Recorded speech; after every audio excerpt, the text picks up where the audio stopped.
In this episode of Global African, we've got a special treat for you. We're going to first explore the African presence in Mexico, and then we're going to take a turn and look at the relationship of the African population and Native Americans in North America. This is the Global African. I'm your host, Bill Fletcher. Thanks very much for joining us. In a recent article in the New York Times entitled "A Question of Identity for Black Mexicans," it was reported that Mexico, one of the most populous countries in the Americas, will soon move to do something it has not attempted in decades and never on its modern census, and that is to ask people if they consider themselves Black. The sample next year would allow for a rare official estimate of the total Black population in Mexico, a number that until now has been the subject of educated guesses. For many decades, Mexico's Black population has been virtually invisible. That Mexico is even considering asking its population about Black identity represents a leap in a country where race is rarely discussed publicly, but where bigotry and discrimination, both blatant and indirect, is commonplace.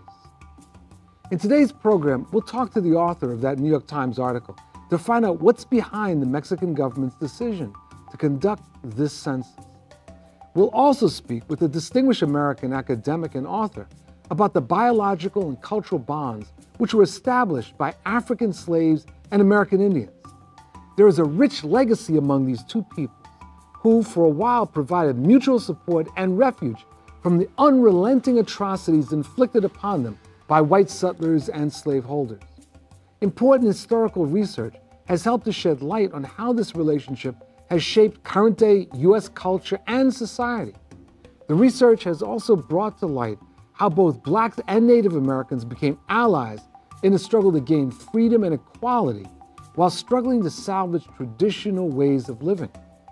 Unfortunately, this important chapter in U.S. history is not being taught in our school system, and consequently, millions of Americans have little or no knowledge that there were significant Black Indian colonies in North America and that this alliance is alive and well today. Today, we'll make a modest start at reversing this blatant and unforgivable omission. We're joined by Mr. Randall Archibald, who is the New York Times Bureau Chief for Mexico, the Caribbean, Central America, and in that capacity, he covers a range of issues, including security, the economy, and social trends. Mr. Archibald, thank you very much for joining us on Global African. Thank you for having me. So you wrote a piece recently talking about the plight, for lack of a better term, of Afro-Mexicans, and that there's a move afoot, as I understand it, to raise a census question. Can you give us a little bit of an explanation as to what actually is going on in Mexico? It's a pretty striking change on the part of the Mexican Census Agency, very cautious and careful one, I should add. What they're doing is they're doing a pilot study of a question to put on their census questionnaire for next year. And that would be to ask recipients if they are Afro-Mexican or Black or any number of the several terms that identify essentially Afro-Mexicans, in an effort to answer a question that has loomed for really decades, if not longer here, which is just how many Afro-Mexicans are there? This is largely an invisible population.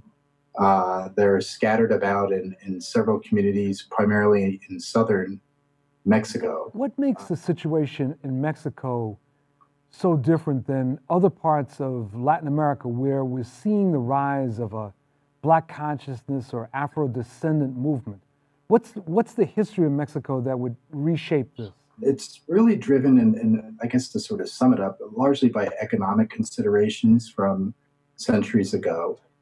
In the case of Brazil, the huge sugar plantations and the need for labor.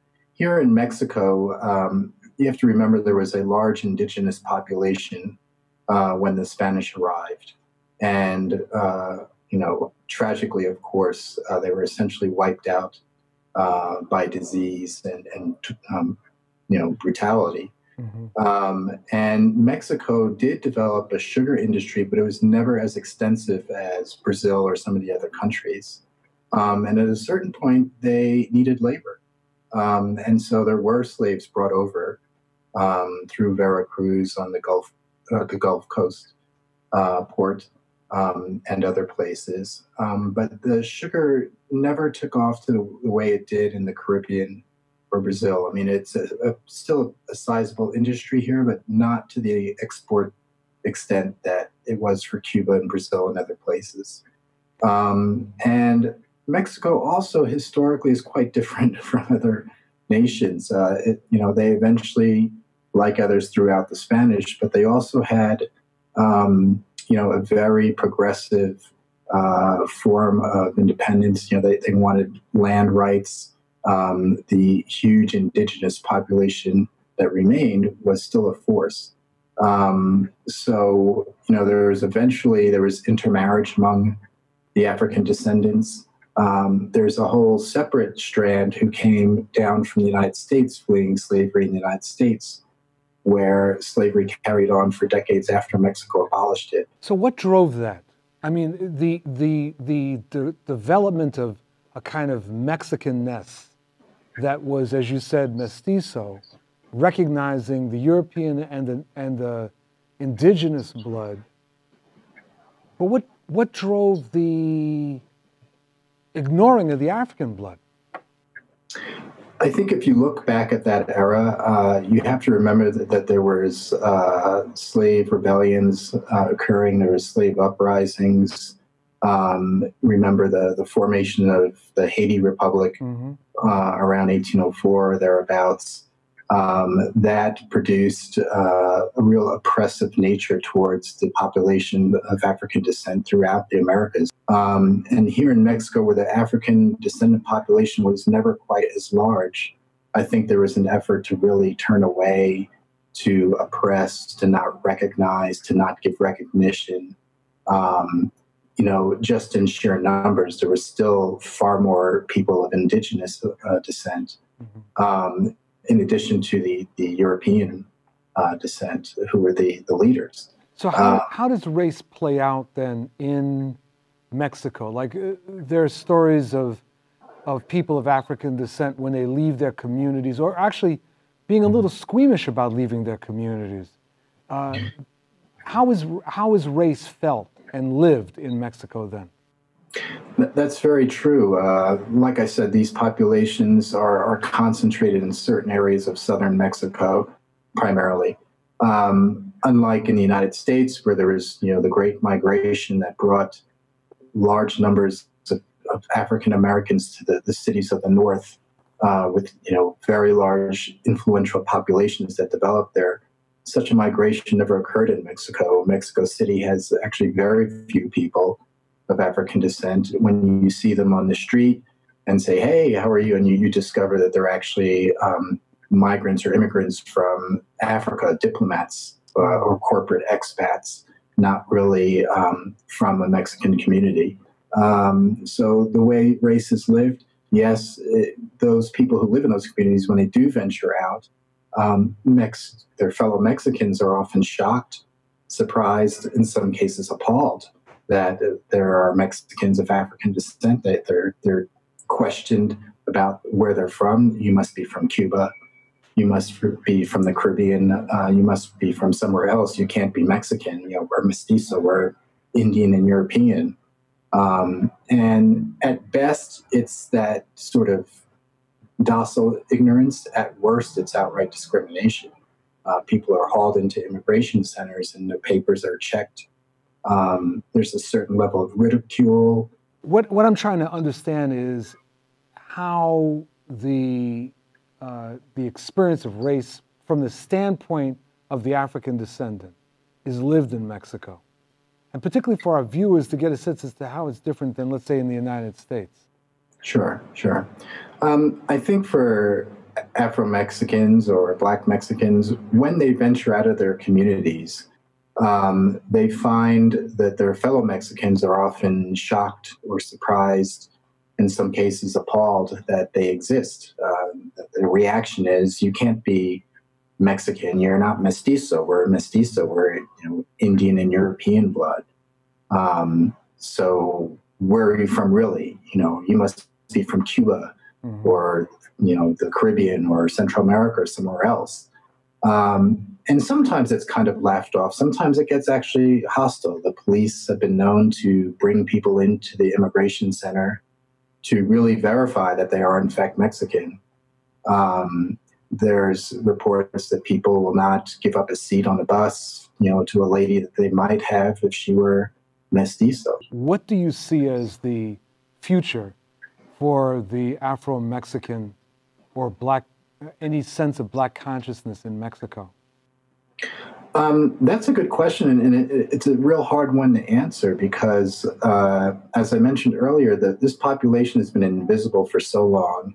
But because there's a lot of change going on in Mexico. There's a lot more speaking out, a lot more of civil society coming forth with demands and for recognition on any number of issues. And so that has touched the Afro-Mexican community as well. So I think, with this, I think fairly bold move on the Mexican Census Agency part, there is a chance that the historical line, the contributions of Afro-Mexicans in the history of Mexico will finally be recognized.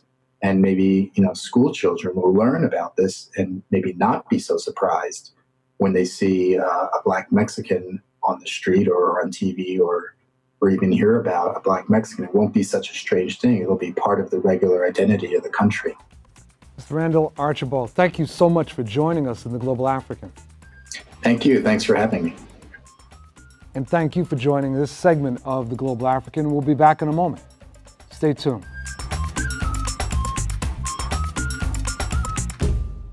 We're now joined by Professor William Katz, the author of Black Indians, A Hidden Heritage, also the author of 40 other books on African Americans, Native Americans, and others who've been omitted from official U.S. history that's generally taught in our schools. Thank you, Professor Katz, for joining us. It's a delight to be on with you, Mr. Fletcher. Great. Please call me Bill. I'll call you Bill. Please call me Bill. All right. There we go. There we go. So I just read the second edition of Black Indians, and it read like a novel. I mean, I was completely engrossed. And one of the things that it immediately made me think about is my own family, because in Fletcher family lore, we are related to Tecumseh from the Shawnee. And What? every Fletcher learns when they're knee-high to a duck that you are related to Tecumseh. Now, it turns out in reading your book that that kind of lineage is far from unusual. Tell us something about this connection. Where did this connection come from? Okay, this connection goes way back to the first Africans that came here in the age of Columbus. By 1502, Governor Ovando of Hispaniola is already complaining. By the way, the Africans just landed a few months before in Hispaniola, Haiti, Dominican Republic, that his Africans are escaping to Native American Indian villages and never can be recaptured. Those are his precise words. And I believe what he's describing is the beginning of what I call the first rainbow coalition in the Americas, because the Native Americans, who were the first people enslaved here by the Spanish conquistadors, had a taste of slavery. And when they saw the Africans coming in and wanting to escape to them, they took them in as sisters and brothers, mothers and fathers, loved ones, children, aunts, uncles. And so this relationship goes way back, and it's built not on skin color, it's built on mutual interest. They both peoples saw the Europeans as invaders and enslavers. They invaded Africa, they enslaved people. They came to the Americas, they invaded, they enslaved people. And neither people of color saw any reason to face the enemy alone. Why? When you have an ally, why not reach out to them? And So there your were family colonies. experience there were colonies of mixed peoples that emerge in the Americas.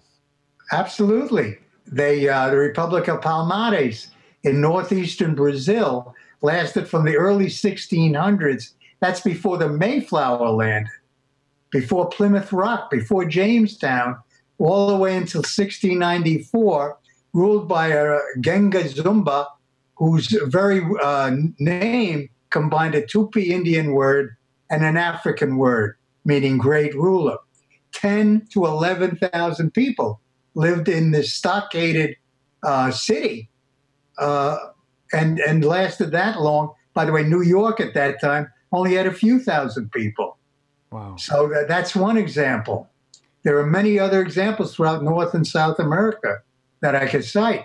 Well, why do we normally not hear this in the traditional teaching of history in the United States?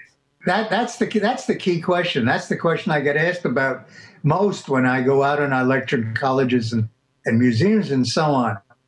First of all, it challenges the traditional American narrative that Columbus and all of particularly the Anglo-Saxons who came over, were explorers rather than invaders. They were bringing civilization and Christianity, and the fact that Native Americans had to fight for their land, a losing fight. They had to fight for their identity. They had to fight against slavery, and so did Africans. That challenges this. And you have actually the point I make in Black Indians, and that I've made for years, is that the first freedom fighter, we're a nation that celebrates freedom fighters. The first freedom fighters in this country were people like the people that Columbus landed on in Hispaniola, the Arawak people and so on, and the Africans he enslaved. And they were fighting a fight for freedom to get loose from that grip, from the colonialism and enslavement that the European policies were bringing to the Americas. Let me ask you this, Professor, Sure. or Bill. In reading your book and thinking about my family, but also thinking about other African Americans I know who have claimed some lineage related to Native Americans, I also found myself thinking about Professor Henry Louis Gates, Right. who made suggested that African Americans overstate our bloodlines with Native Americans. And I was very surprised when I heard that, and I was curious how you responded to Gates's point of view. Okay, well, he bases it on testing people's blood. And I've talked to hundreds and hundreds of people in doing my research for Black Indians. They don't think that cuts it all. I'm not a scientist, but there are those African-American scholars with Native American ancestry who have also challenged the scientific evidence and what it proves. First of all, we know we're all descended from people of African descent. Africa was the cradle of civilization way back before we had an America or other continents with people around. Right. But the thing is that I found out that the mixture, it's a social and cultural mixture. It's not always a blood mixture. Sometimes the Africans in the Native American villages chose to marry among themselves. Sometimes they chose, along with the Native Americans, to intermix the two cultures. But whatever they did, they feel that they shared this heritage. And there's a real challenge to what Professor Gates, is floating at this point, in this particular argument. I mean, he's been very complimentary of my work up to this point. So I don't have an individual argument with him, but I think he's wrong on this. I think there's more to it than just testing people's DNA. Well, this actually brings us to something that, frankly, has infuriated me, which is this sort of almost ethnic cleansing that has been taking place in some North American tribes. Yes. of Indians, where, for example, the Cherokees, Right. I believe that there's a whole squabble among Seminoles. Yes. Around, Cherokees and Seminoles. Yes. yeah, around this issue of whether people of African descent are actually legitimate Indians. And I mean, when I've seen this, I'm just fit to be tied. I mean, the Cherokees, among others, seem to have been constantly on the wrong side of history. And this is just seems to add fuel to the fire. Bill, you're right on point. They're on the wrong side of history, because if they look back, their ancestors had no problem in taking in Africans and intermarrying with them. There's a famous statement of one who was lived among the Cherokees for years. He referred to his relatives who were under white masters in the Carolinas, and he said, "While you were licking the boots of your master, we were eating out of the same pot with the Indians." Mm-hmm. And however, what you said is true. Both the Cherokees and the Seminoles have had a squabble within their nations in which the leadership has been swept along by this old concept. We know it from the year the Europeans first arrived. It's called racial purity. Mm-hmm. And somehow there were pure Indians and pure Africans and so on. Well, there are very few of that kind of people around anywhere in any place on earth anymore.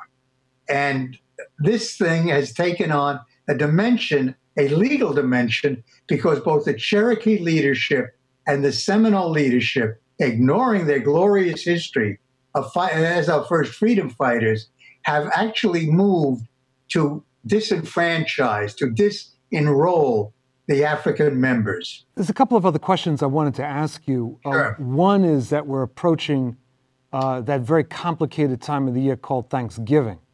And, Yes. And the myths around Thanksgiving still remain very much out there. And I was interested if you could briefly tell our listeners and our viewers what was the real deal with Thanksgiving? Well, the real deal is that the Pilgrims came over on the Mayflower and landed in 1620, and they would not have survived. Matter of fact, no foreign colony that landed here in the Americas would have survived without the help of Native Americans. If the Native Americans had simply walked away from the beaches, these people would have not known what to do, how to plant. They would not have known survival skills. The Wampanoag Indians that greeted the Pilgrims taught them how to fish, what to cultivate, what things would grow, what poisons to stay away from, and they helped them in every way. And so the first Thanksgiving, a year later, grows out of the Puritans' decision to celebrate, under Governor Bradford, their governor, celebrate a Thanksgiving. Now, what they celebrated was themselves. They celebrated their endurance. They didn't celebrate those who helped them, taught them, and really helped them survive. The Wampanoags, they had a big feast, and according to the story that we got down from Governor Bradford, was that everybody was invited to sit down. Well, I don't buy that. These are people who considered the Wampanoags and the other Native Americans they would find for the next 100 years as inferior racially and culturally, and certainly religiously, because they were not Christians. Well, Professor Katz, thank you so much. I feel like we could go on for hours. There's a million other questions I'd like to ask you, and perhaps at some other point we can have you back to explore these issues in more depth. Thank you so much. Thank you for having me on. Good to meet you, Bill. Absolutely, absolutely. And thank you for joining us for this episode of The Global African. I'm your host, Bill Fletcher, and we'll see you next time. Thanks a lot.